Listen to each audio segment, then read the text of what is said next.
Hello my dear NEET aspirants. हम chemical kinetics पढ़ रहे थे। उसमें हमने पिछले लेक्चर में मैंने आपको ऑर्डर ऑफ रिएक्शन पढ़ाया था।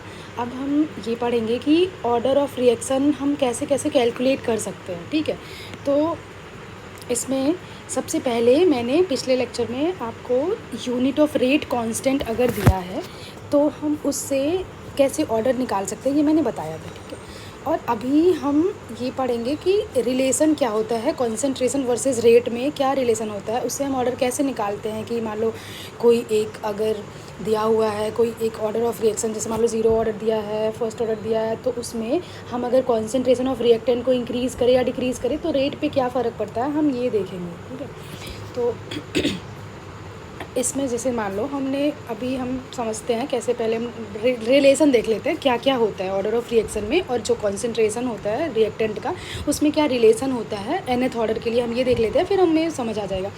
तो मान लो कि एक कोई रिएक्शन है। ठीक है, एक कोई रिएक्शन है Na जो है वो चेंज हो रहा है B में। ठीक है, तो हम इसके लिए हमें मान लो रेट लॉ एक्सप्रेशन लिखना हुआ तो हम कैसे लिखेंगे, rate is equal to K और AT के पावर में N। कॉन्सेंट्रेशन ऑफ AT का मतलब है कि time T, after time T जो रिएक्टेंट है उसका क्या कॉन्सेंट्रेशन होगा। ये रेट लॉ एक्सप्रेशन कैसे लिखते हैं ये मैंने पिछले लेक्चर में बताया था। तो ये हम इस रिएक्शन जो केमिकल रिएक्शन है इसका हमने ये रेट लॉ एक्सप्रेशन लिख लिया है ना। तो अब मान लो, देखो सपोज करो कि कॉन्सेंट्रेशन ऑफ जो AT है उसको हमने वो इंक्रीज़ हो गया, x टाइम हमने बढ़ा दिया। ठीक है, कि जो AT मतलब कॉन्सेंट्रेशन जो था रिएक्टेंट का वो x टाइम अगर बढ़ गया है तो उसके लिए जो अब उसके लिए नया जो रेट लॉ का एक्सप्रेशन आएगा तो वो x टाइम ऑफ AT हो जाएगा, है ना। तो देखो इसको हम ऐसे भी लिख सकते हैं ना, x के पावर में n और AT इसको हम अलग अलग भी लिख सकते हैं। तो अच्छा, अब हम देखो Rn को हम ऐसे भी लिख सकते हैं कि जो नया वाला रेट है वो पुराने वाले जो पुराना वाला रेट है उसके x के पावर n टाइम्स में है। ठीक है, तो ये हमें रिलेशन आ गया कि रेट जो पुराना वाला रेट है और नया वाला रेट है उसमें अगर हम कॉन्सेंट्रेशन ऑफ रिएक्टेंट को चेंज करेंगे तो क्या फ़र्क पड़ेगा, ये हम इसका एक इक्वेशन हमें मिल गया। अब हम मान लो, अब हम देखेंगे कि कैसे। मान लो अगर ये n, देखो इसमें क्या है, ये Rn जो है ये क्या है, ये न्यू रेट है और ये जो है ये पुराना वाला रेट है, और इसमें जो x है वो है कि कितने टाइम्स आपने कॉन्सेंट्रेशन का टाइम से कि कितने टाइम्स आपने कॉन्सेंट्रेशन को घटाया या बढ़ाया। ठीक है, और ये जो n है ये ऑर्डर ऑफ रिएक्शन है, ये ऑर्डर ऑफ रिएक्शन है। ठीक है, देखो मान लो हमने 0 ऑर्डर कर लिया, 0 ऑर्डर का रिएक्शन है, तो देखो 0 ऑर्डर का रिएक्शन है तो उसमें हमने क्या किया कि देखो अगर मान लो अगर हमने जो रिएक्टेंट है तो रिएक्टेंट को अगर हमने 2 टाइम्स बढ़ाया, 2 टाइम्स हमने रिएक्टेंट को बढ़ा दिया, तो देखो इक्वेशन क्या था, Rn is equal to X के पावर n और R ओल्ड है ना। तो हमने क्या करा, हमने जो रिएक्टेंट था उसके कॉन्सेंट्रेशन को हमने 2 टाइम्स बढ़ा दिया, तो हम यहाँ 2 लिखेंगे, और चूंकि ये 0 ऑर्डर रिएक्शन है तो 2 के पावर 0। ठीक है, और R ओल्ड तो है ही, तो यानी कि जो नया वाला रेट है वो पुराने वाले, क्योंकि 2 के पावर 0 का मतलब तो 1 ही हुआ ना, तो यानी जो नया वाला रेट है वो पुराने वाले रेट के इक्वल ही हुआ। ऐसे ही अगर मान लो आपने x की वैल्यू 3 रखी, मान लो आपने 3 टाइम्स कर लिया रिएक्टेंट के कंसंट्रेशन को, अगर आपने 3 टाइम्स कर दिया तो क्या होगा, Rn इज इक्वल टू अब 3 के पावर 0 हो जाएगा। ठीक है, कुछ भी करो यहाँ पे कॉन्सेंट्रेशन कितने भी टाइम्स करो ये इसके पावर 0 तो 1 ही हो जाएगा, यानी कि जो नया वाला रेट है वो पुराने वाले रेट के बराबर ही हो जाएगा। ठीक है, तो अब हमें रिजल्ट क्या मिला, देखो यानी कि जो रेट है ना वो कांस्टेंट, अगर कोई 0 ऑर्डर का रिएक्शन है, अगर कोई 0 ऑर्डर का रिएक्शन है तो जो उसका रेट होगा वो कांस्टेंट होगा, है ना। ये मैटर नहीं करता कि आपने कॉन्सेंट्रेशन को 2 टाइम्स किया, 3, जितने भी टाइम्स कर लो उसके पावर में तो 0 होगा, क्योंकि ऑर्डर तो 0 ही है। तो जो नया वाला रेट है वो पुराने वाले रेट के बराबर ही तो होगा, यानी जो नया वाला रेट पुराने रेट के बराबर हुआ, रेट कांस्टेंट हुआ। अगर कभी भी आपसे क्वेश्चन पूछ रहा है कि हम रेट ऑफ जो रिएक्टेंट का कॉन्सेंट्रेशन है उसको हम डबल कर रहे हैं, ट्रिपल कर रहे हैं, जितनी मर्जी उतनी बार हम बढ़ाएं कॉन्सेंट्रेशन ऑफ रिएक्टेंट को, तो जो उसका रेट है वो कांस्टेंट है। अगर ऐसा कभी दिया हुआ है क्वेश्चन में, कोई स्टेटमेंट आ गया तो वो 0 ऑर्डर, अगर रेट कांस्टेंट है, कॉन्सेंट्रेशन तुम कुछ भी करो रेट कांस्टेंट है तो वो 0 ऑर्डर रिएक्शन होगा। ठीक है, अब हम देखते हैं फर्स्ट ऑर्डर। तो फर्स्ट ऑर्डर में क्या होगा, देखो मान लो हमने कॉन्सेंट्रेशन जो है उसको हमने 1 टाइम्स, जो कॉन्सेंट्रेशन ऑफ रिएक्टेंट है उसको हमने 1 टाइम्स बढ़ाया, तो क्या होगा, R N is equal to X के पावर एन आर ओल्ड होता है। तो एक्स मतलब 1 टाइम्स करो, और पावर में ये ऑर्डर होता है, तो ऑर्डर है यानी कि 1, और ऑर्डर 1 है तो इसके पावर 1 हो जाएगा। तो R N is equal to, ठीक है, आर ओल्ड के मतलब बराबर हुआ। ठीक है, अब अगर ऐसे मान लो तुमने 2 टाइम्स किया, कॉन्सेंट्रेशन को तुमने 2 टाइम्स बढ़ाया, तो क्या होगा, 2 की पावर 1, ठीक है, यानी कि 2 टाइम्स हुआ। ठीक है, ऐसे ही आपने 3 टाइम्स करा तो क्या होगा, R N is equal to 3 के पावर एन। ठीक है, यानी अब इससे क्या मिल रहा है कि देखो आप जितना ज़्यादा, जितनी टाइम्स आप कॉन्सेंट्रेशन को बढ़ा रहे हो ना, तो रेट भी उतने ही टाइम्स हो रहा है।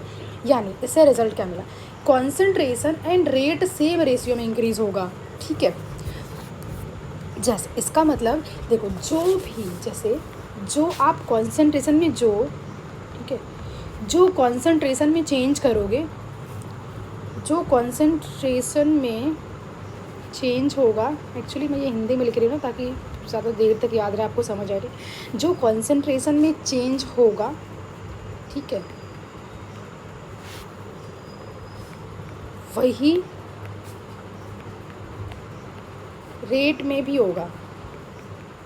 ठीक है, मतलब देखो क्या है कि अगर आप कॉन्सेंट्रेशन को 2 टाइम्स बढ़ाओगे तो रेट 2 टाइम्स बढ़ेगा, अगर आप कॉन्सेंट्रेशन को 3 टाइम्स बढ़ाओगे तो रेट भी 3 टाइम्स बढ़ेगा। जितने टाइम्स आप बढ़ाओगे उतने टाइम्स रेट बढ़ेगा। ठीक है, यानी जो कॉन्सेंट्रेशन में चेंज होगा वही, अगर मान लो आपने कॉन्सेंट्रेशन को 100 टाइम्स बढ़ा दिया तो रेट भी 100 टाइम्स हो जाएगा। ठीक है, तो अगर क्वेश्चन में ऐसे पूछा हुआ, अगर कोई मान लो स्टेटमेंट बेस्ड क्वेश्चन आ गया कि अगर मान लो हमने कॉन्सेंट्रेशन को 2 टाइम्स किया तो जो रेट ऑफ रिएक्शन है वो भी 2 टाइम्स हो जाता है, तो बताओ कौन से ऑर्डर का रिएक्शन है। तो आपको ऑप्शन में बहुत सारे देंगे, 0, 1, 2, 3, तो फर्स्ट ऑर्डर का हो जाएगा, क्योंकि दोनों सेम रेशियो में बढ़ते हैं, जितना आप कॉन्सेंट्रेशन को बढ़ाओगे उतना रेट बढ़ेगा। ठीक है, अब मान लो सेकेंड ऑर्डर का है तो सेम ऐसे ही है, सेकेंड ऑर्डर का रिएक्शन है, तो अगर आपने 2 टाइम्स, मान लो हमने एज्यूम करा कि 2 टाइम्स आपने बढ़ाया, तो अगर 2 टाइम्स बढ़ाया तो R N is equal to क्या हो जाएगा, ये तो एक्स के पावर, क्योंकि सेकेंड ऑर्डर का है तो 2 आर ओल्ड, तो एक्स को तो 2 रखोगे। ठीक है, 2 टाइम्स बढ़ाया तो 2 के पावर 2, यानी जो नया वाला रेट होगा वो 4 टाइम्स हो जाएगा,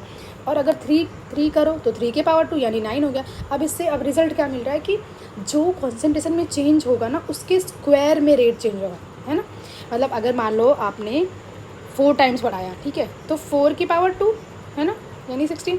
देखो यानी जो भी आप कॉन्सेंट्रेशन में जितना चेंज कर रहे हो, 2 का चेंज कर रहे हो तो उसके स्क्वायर में रेट बढ़ेगा, 3 का चेंज कर रहे हो तो उसके, क्योंकि सेकेंड ऑर्डर का है ना, तो उसके स्क्वायर में, यानी जो भी कॉन्सेंट्रेशन में चेंज होगा उसके स्क्वायर में रेट चेंज होगा। ठीक है, ये रिजल्ट सेकेंड नंबर। ऐसे ही थर्ड ऑर्डर में क्या होगा, थर्ड ऑर्डर में, क्योंकि अब थर्ड ऑर्डर में मान लो ये 3 मतलब n की वैल्यू 3 होगी, तो यहाँ पे जो भी तुम रखो, मान लो 2 रखोगे तो क्यूब, 3 रखोगे तो क्यूब, यानी उसके क्यूब में चेंज होगा। जो भी आप कॉन्सेंट्रेशन में चेंज करोगे तो रेट जो होगा उसके क्यूब में चेंज होगा। ठीक है, अब हम समराइज़ करते हैं। देखो सबसे पहला 0 ऑर्डर अगर है तो 0 ऑर्डर है तो उसमें अगर रेट में आप जितना भी चेंज कर लो, ठीक है, देखो 0 ऑर्डर अगर है तो उसमें क्या होता है, हाँ 0 ऑर्डर में है तो आप उसमें जो कॉन्सेंट्रेशन है उसको जितना भी चेंज करो रेट हमेशा कॉन्स्टेंट रहेगा। ठीक है, फर्स्ट ऑर्डर में क्या होगा, फर्स्ट ऑर्डर में होगा कि आप कॉन्सेंट्रेशन को जिस हिसाब से जितना चेंज करोगे रेट भी उतना ही चेंज होगा, मतलब डायरेक्टली रेशियो सेम, ठीक है, इक्वल, मतलब सेम रेशियो में होगा, जितना चेंज करोगे कॉन्सेंट्रेशन में उतना ही रेट होगा।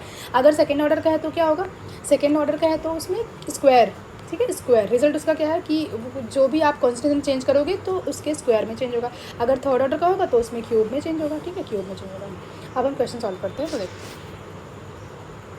हाँ, for a certain reaction the rate, ठीक है, रेट देखो कोई भी एक केमिकल रिएक्शन है उसके लिए रेट लॉ एक्सप्रेशन लिखा हुआ है कि ए का, ये जो ए के पावर स्क्वायर है और बी है, when the initial concentration of A is triple. ठीक है, अब देखो ए का जो इनिशियल कॉन्सेंट्रेशन है, कॉन्सेंट्रेशन जो इनिशियल ए का है उसको हमने ट्रिपल 3 टाइम्स किया। ठीक है, keeping concentration of be constant. देखो ए का ये जो ए है ना, इसका कॉन्सेंट्रेशन हमने 3 टाइम्स करा, मगर जो बी का कॉन्सेंट्रेशन है इसको हमने कांस्टेंट रखा है, तो बताना है इनिशियल रेट। अच्छा, तो इनिशियल रेट क्या होगा ये हमें बताना है। तो देखो ऑप्शन ये चारों है, ठीक है, अब देखते हैं हम।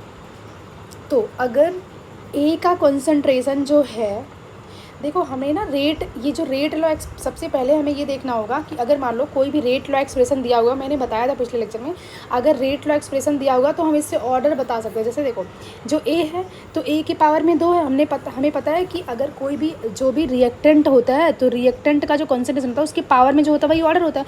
तो ए का जो ऑर्डर है वो तो सेकेंड ऑर्डर है ना, ए का सेकेंड ऑर्डर है क्योंकि उसकी पावर 2 है, बी की पावर में कुछ नहीं है तो ये फर्स्ट ऑर्डर का रिएक्शन है। अब ये बोल रहा है कि अगर हम ए को ट्रिपल कर रहे हैं, देखो ए जो है ना, ए को हमने 3 गुना किया, ए जो है हमने इसको 3 गुना किया, तो हमें फॉर्मूला पता है R N is equal to X की पावर में एन। ठीक है, यहाँ से देखते हैं, R N is equal to X की पावर में एन आर ओल्ड। तो 3 टाइम्स यानी एक्स की वैल्यू क्या है 3 है, और हमें ये पता है कि ये सेकेंड ऑर्डर का रिएक्शन है, तो कितना टाइम्स हो गया 9 टाइम्स। बी तो कांस्टेंट है, बी तो कांस्टेंट, इसको हमें ध्यान ही नहीं देना है। ठीक है, तो रेट क्या हो जाएगा 9 टाइम्स हो जाएगा ना। कैसे, देखो क्योंकि जो रेट जो ए है ये तुम्हें पता है कि ए का जो ऑर्डर है वो 2 है, तो ए को अगर 3 टाइम्स कर रहे हैं तो 3 का स्क्वायर 9 हुआ, यानी जो नया रेट हो गया वो पुराने रेट के 9 टाइम्स तो हुआ, तो बढ़ रहा है 9 टाइम्स। तो देखो पहले इसमें लिखा डिक्रीज बाई फैक्टर ऑफ 9, नहीं डिक्रीज नहीं होता है, इंक्रीज बाई फैक्टर ऑफ 6 नहीं, इंक्रीज बाई फैक्टर ऑफ 9, तो ये वाला आंसर हो जाएगा। ठीक है, ऐसे करना है। अब देखो ये वाला क्वेश्चन है, तो ये वाला क्वेश्चन होमवर्क के लिए है, आप इसको करना। अगर नहीं समझ आएगा तो अगली क्लास में मैं इसको बताऊँगी। ओके, तब तक आप इतना रिवाइज़ करो। ठीक है।